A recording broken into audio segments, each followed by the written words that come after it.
Greetings, dear ones. I am Kryon of Magnetic Service.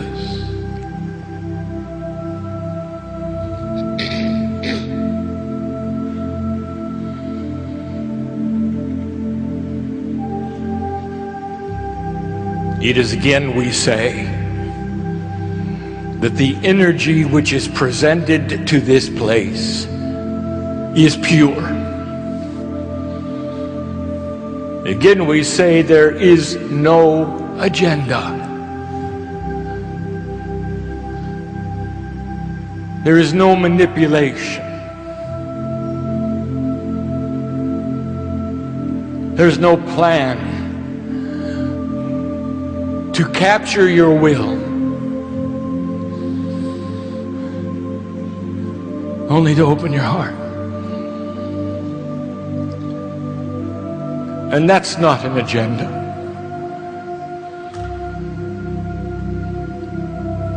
Human beings search for the Creator, and they do so almost from the moment that they're born. Because there's something missing. I'll call it the tune, the song that they've heard for eons on the other side of the veil, my side. It's such a shock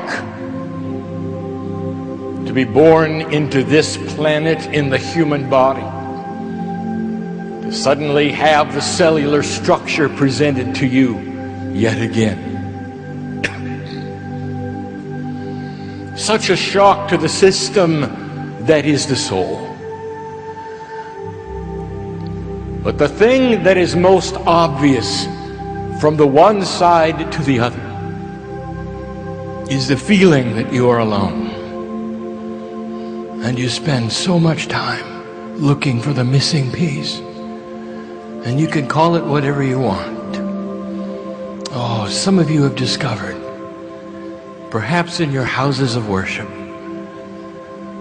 what that feels like to sit, to kneel, and to call upon the power of God, and to have it wash over you. And you just want to sit there, don't you? Some of you in your meditations have the same thing. Beautiful it is. Where you can sit and be in touch, you think, for a little while. Something physical you do to make a connection. And in those brief moments, all is well. And in those moments, you feel that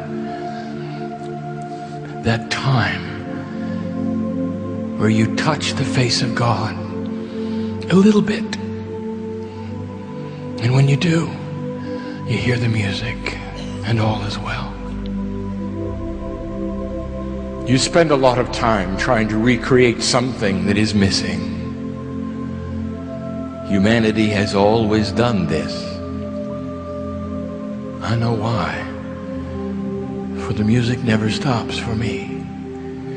I will tell you, as Kryon, I cannot imagine being without it. The celestial choirs that sing in light on my side of the veil is what you're used to, because you are eternal. You have spent eternity in both directions listening to it. And it's completely disconnected when you arrive. Frustrating it must be to the human being, to the soul, because it's not there. And so we begin the teaching. And we begin by saying this: there is a new energy on this planet. And this energy seeks to now activate pieces and portions of your soul energy, which we call DNA. That part of your body which is both in 3D and multi-D, where the higher self resides. And as you activate the energy from the tools that are new, the realignment of the grid, the establishment of the crystalline grid, the activation of the cycle of Gaia that the Mayans predicted, all of these things, now you stir in the energy of the harmonic convergence, all of which gives you permission to begin a process that is graduation, that is mastery. We said it to you last night. These are the mastery tools, the allowance for you to understand a quantum state that is you.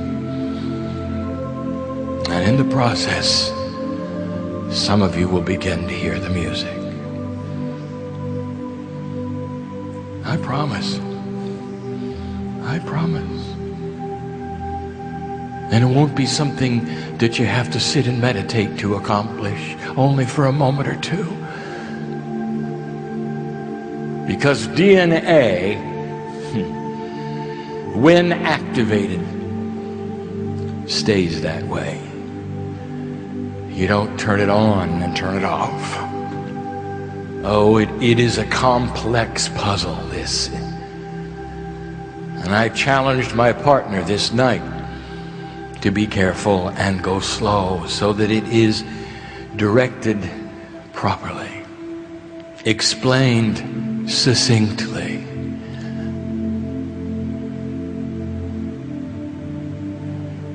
What follows is going to be transcribed into a book. And so these are instructions my partner is hearing for the first time. For the DNA book is in progress, and this should be a chapter. For this is the practical part of something that heretofore has only been academic. The 12 layers of DNA, what they're called, what their names are, what their purpose is. Oh, now there is more to this story, and I choose to give it to you here in this great place. This place of many languages, this place of recent freedom, this place that is the Baltics. There's a reason why we reveal it to you. And part of that reason is because this is not a Western message. It is a universal message. So that my partner or anyone else does not believe that the important things are only revealed in certain places. They'll be revealed everywhere. For the family is the family. And they sit before me now, listening to many languages, but feeling one language, the third language of love. It's difficult to begin the message, for there is so much going on in the room. The expectations. In this place, there are 13 healings that have begun. They started when you walked in yesterday. Did you feel them? I know who's here.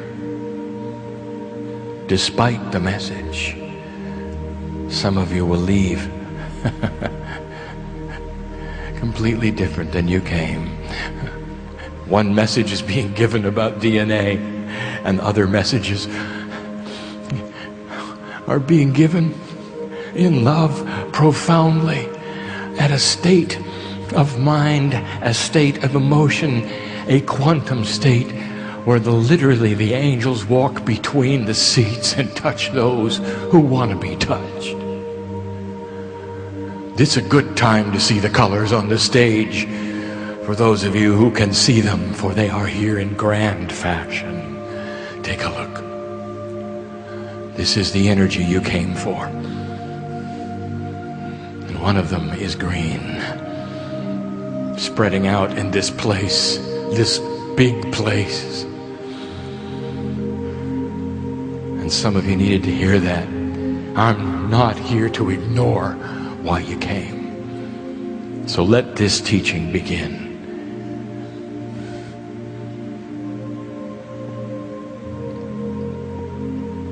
There have been questions by those who would attend meetings like this one, after channelings like this one, where they say to my partner, to the hosts, to anyone who will listen, they say, well, what's all of this about DNA? Why does Kryon talk about DNA? Why doesn't he talk about angelic things, esoteric things? Why doesn't he tell us what we came for? But no, he wants to talk about chemistry. And if you are one that has said that, you still don't understand, do you? In your cellular structure are the tools of mastery. And they're not invisible. They are part of the cellular structure, which is being studied in a whole different way by science today. It is in the DNA, you know. The instruction sets for mastery are in the DNA. You have hundreds of trillions of copies of the double helix in your body. And I've given you the names of the energies within them. And now we're going to speak of some specific ones, a set of them. And before we speak of the set that is being activated simply by the energy that is here and by the humans who are giving permission, before we do that, we have to once again give you some of the scenarios that you must understand. Human beings want lists. They would like to compartmentalize everything that is said so that they can make a metaphor in their mind on how things work. DNA does not work in 3D. Therefore, you cannot compartmentalize or metaphorize 3D. Here's what I mean. Even in the most complex machine on the planet, one that may have tens of thousands of parts, the parts always do the same thing. It may be extremely complex. You may have something 1,000 times more complicated than a Swiss watch. But the spring and the wheels, they're still springs and wheels. They do the same thing in a complex way, but not DNA. It is not a machine.